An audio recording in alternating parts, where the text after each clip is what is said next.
నమస్తే విజయవాడ. నమస్తే నమస్తే. సారీ సుమ గారు, నాకు మైక్ ఇవ్వడానికి కొంచెం డిలే అయింది. విజయవాడలో ఇది ప్రీ రిలీజ్ ఫంక్షన్లా లేదు, సక్సెస్ మీట్ చేస్తున్నట్టు ఉంది. Thank you.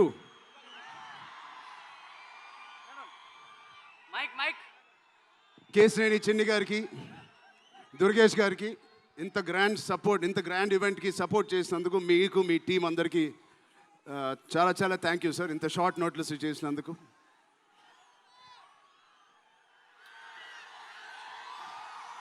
విజయవాడ అసలు మీ అందరి మధ్యలో ఇక్కడికి వచ్చి చేసుకున్నందుకు మీ అందరికీ థ్యాంక్ యూ సో మచ్. చాలాసేపు నుంచి వెయిట్ చేసినందుకు. ఇంత హీట్లో షర్ట్ అంతా మొద్ద అయిపోయింది అందరికీ. బట్ ఈ హీట్ని, ఈ ఎనర్జీని చాలా ఇంతసేపు ఎంజాయ్ చేసాం. విజయవాడలో చేయాలనుకున్నాం. ఎప్పుడైతే డిసైడ్ అయ్యామో నేను సతీష్ గారికి చెప్పాను, ఇది మా లక్కీయెస్ట్ సిటీ. నాన్నగారికి కానీ మాకు ఖైదీ నెంబర్ 150 కూడా ఇక్కడే చేసాం, ఇంద్ర కూడా ఇక్కడ చేసాం. సో ఆ లక్ని కొంచెం మేము ఇంటికి తీసుకెళ్దామని ఇక్కడికి వచ్చాం. మీ అందరికీ, తమ్ముళ్ళకి, ఇక్కడ ఉన్న అన్నయ్యలకి, వచ్చిన అక్కలకి, చెల్లెలకి, మీ అందరికీ పేరు పేరున థ్యాంక్స్. అలాగే టీవీలో చూస్తున్న మా అభిమానులకి, వాళ్ళందరికీ చాలా థ్యాంక్ యూ. సరే, పెద్ది అన్ని విజువల్స్ చూశారు మీరు. పెద్ది ఎన్నో కథలు వింటూ ఉంటాం ఆర్టిస్ట్గా.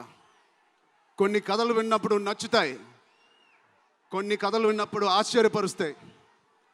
బట్ పెద్ది అనే కథ మాత్రం విన్నప్పుడు ఎక్కడో గుండెలో, నా హృదయానికి చాలా దగ్గరగా హద్దుకుని ఉన్న ఒక కథ. ఇలాంటి కథ మా నాన్నగారు చెప్పినట్టు 10 సంవత్సరాలకు ఒకసారి వస్తుందేమో ఇలాంటి కథ. అలాంటి కథ నాకు వచ్చినందుకు ఫస్ట్లీ నా సుకుమార్ గారికి, బుచ్చిబాబు గురువు గారికి నేను మనస్ఫూర్తిగా థ్యాంక్స్ చెప్పుకుంటున్నాను.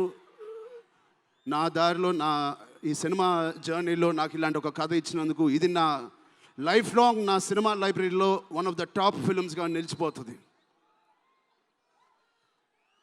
పెద్ది చాలా చేసింది, నన్ను వ్యక్తిగతంగా ఒక మంచి దారిలోకి మార్చింది.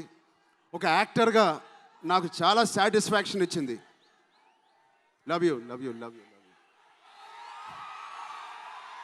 అలాగే ఇది నాకు బుచ్చి గారు చెప్పినప్పుడు ఇది ఒక సినిమా స్టోరీలాగా చెప్పలేదు, ఒక వ్యక్తి జర్నీ లాగా, ఒక ప్రయాణం లాగా ఒక కథ మొత్తం నరేట్ చేశారు నాకు.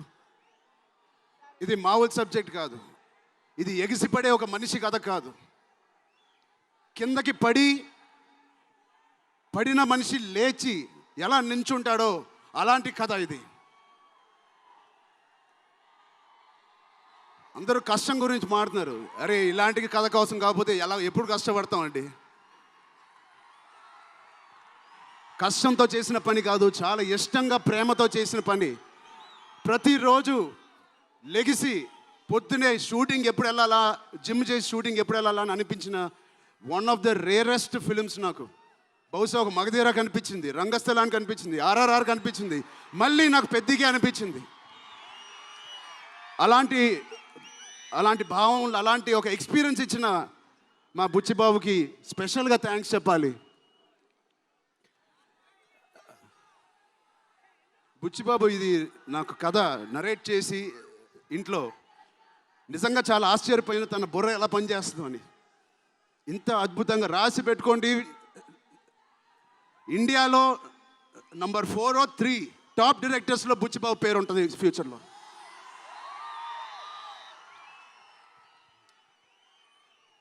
సో అంత మంచి ఎక్స్పీరియన్స్ ఇచ్చిన బుచ్చిబాబు గారికి చాలా థ్యాంక్ యూ. ఇలాంటి సినిమా ఒప్పుకోవడానికి నాకు ఒకటే బలం నా మనసులో, ఇలాంటి సినిమా చెయ్యాలి అని. ఎవరు కాదు, అది మీరే మీకోసమే. నిజంగా ఏ ఆర్టిస్ట్కైనా వాళ్ళ అభిమానుల నుంచి, వాళ్ళ శ్రేయోభిలాషుల నుంచి ఇలాంటి ఎక్సైట్మెంట్, ఇలాంటి ఎంకరేజ్మెంట్ లేకపోతే ఎందుకు చేయాలండి సినిమాలు? హాయిగా ఇంట్లో కూర్చొని వేరే పని చేసుకోవచ్చు. మీకోసం చేతులు ఇరక్కొట్టడమే కాదు, రక్తం చింది కూడా పని చేస్తాను మీకోసం.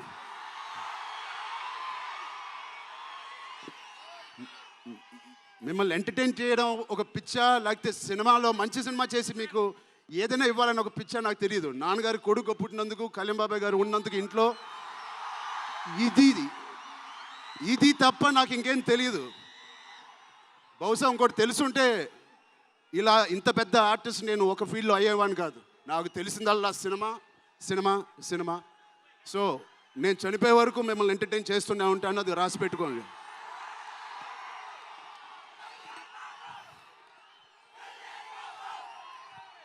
సో మా టెక్నీషియన్స్ గురించి మాట్లాడాలంటే ఫస్ట్ మా రత్నవేల్ గారి గురించి. ఇది 4వ సినిమా రత్నవేల్ గారితో. ఇంత బ్యూటిఫుల్గా మమ్మల్ని అందరినీ ప్రజెంట్ చేసి ఆయన సీనియారిటీని మాకు సపోర్ట్గా ఇచ్చిన ర్యాండీ గారికి ఆయన స్పెషల్ థ్యాంక్ యూ. అలాగే పనిచేసిన అవినాష్ కొల్లా గారికి థ్యాంక్ యూ సో మచ్. అద్భుతంగా ఇచ్చారు మా పెద్ద వరల్డ్ని. Naveen Nooli thank you so much, fantastic editing.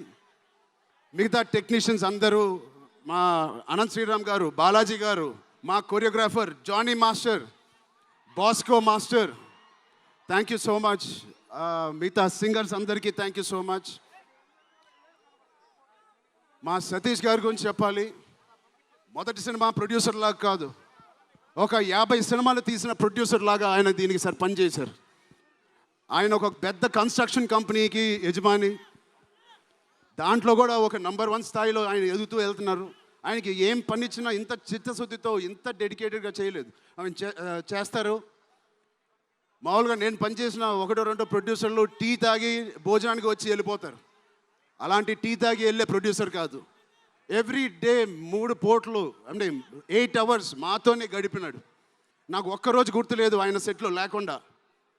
అంత బాగా ఆయన ఇలా మాకు సపోర్ట్ చేసినందుకు, వెన్నుపోటు కాదు సారీ, వెన్నంట మాకు ఉన్నందుకు సతీష్ గారు thank you so much.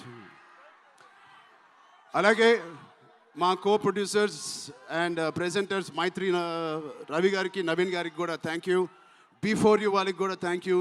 India wide release చేస్తున్న మా జియో సినిమాకి కూడా చాలా థ్యాంక్ యూ. టీ సిరీస్ మ్యూజిక్కి చాలా థ్యాంక్ యూ. ఇంకా ఎవరెవరు అసోసియేట్ అయ్యారో వాళ్ళందరికీ చాలా చాలా thank you. Rahman sir, you are the biggest pillar of Peddi. మేమందరం ఎంత కష్టపడ్డామో 2.5 సంవత్సరాలు, 280 రోజులు, దానన్నిటినీ మీరు దగ్గర తీసుకొచ్చి దానికి ఒక ప్రాణం పోస్తున్నారు. రోజు 6 గంటల మార్నింగ్ వరకు పనిచేసి పడుకుంటున్నారు ఆయన డెడికేషన్కి, ఆయన సినిమాలో పనిచేస్తున్నందుకు చాలా చాలా చాలా థ్యాంక్ యూ. ఏంటి విజయవాడ?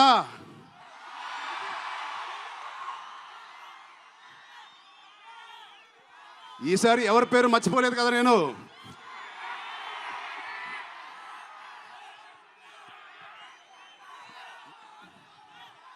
ఆ చంద్రుల్లో ఒక ముక్క జారిందే నా పక్క. మా జాన్వి గారికి ఇక్కడ శ్రీదేవి గారు ఎక్కడున్నారో జాన్వి గారిని చూసి ఎంతో మనస్ఫూర్తిగా, ఎంతో గర్వంగా ఆనందపడుతూ ఉంటారు. అలాంటి జాన్వి గారు ఈ సినిమాలో మాతో పనిచేసినందుకు చాలా చాలా thank you Janhvi garu. You are the happiness of the film. You bring joy to all of us when you come on stage, the way you work. చాలా చాలా పెద్ద లైఫ్ ఉంది మీకు. I wish you so much all the best. మీ అమ్మగారి కన్నా చాలా పెద్ద హీరోయిన్ అవ్వాలని కోరుకుంటున్నాను.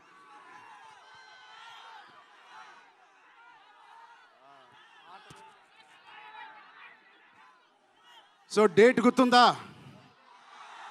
జూన్. ఒకటే మా అమ్మాయిలందరికీ ఒకటి చెప్పేసి వెళ్ళిపోదాం అనుకుంటున్నాను. యాక్చువల్గా వెళ్ళాలని లేదు, ఇక్కడే ఉండాలని ఉంది మీతోనే. Love you. ఎప్పుడైనా ఒక ఆట ఓడిపోతే అది ఆటగాడు ఓడిపోయినట్టే కాదు, ఒక దేశం మొత్తం ఓడిపోయినట్టు ఏ ఆటైనా. అలాగే ఈ పెద్దిగాడు, మీ అందరికి తెలిసి ఆ డైలాగ్ ఉంది, ఆట ఆడలేదు, ఏంటది, పోరాడాడు. అలాగే మీ అందరి ఆశీస్సులతో, దుర్గమ్మ దేవి ఆశీస్సులతో మీ అందరికీ ఉండాలని, మా అందరికీ ఉండాలని, ఈ 4వ తారీఖున వచ్చే ఈ పెద్ది సినిమాకి ఉండాలని, ఈ పెద్దిగాడి ఆత్మగౌరవాన్ని అమ్మ దుర్గమ్మ సాక్షిగా కోరుకుంటున్నాను. ఆత్మగౌరవాన్ని మీరందరూ ఉన్నత స్థాయికి తీసుకెళ్తారని మనస్ఫూర్తిగా దుర్గాదేవిని కోరుకుంటున్నాను. మీరు కూడా చల్లగా ఉండండి, జాగ్రత్తగా ఇంటికి వెళ్ళండి. మీ కుటుంబ సభ్యులు అందరినీ అడిగానని చెప్పండి. వాళ్ళందరికీ నా నమస్కారాలు ఇవ్వండి. మీరందరూ ఇంతసేపు ఉన్నందుకు థ్యాంక్ యూ.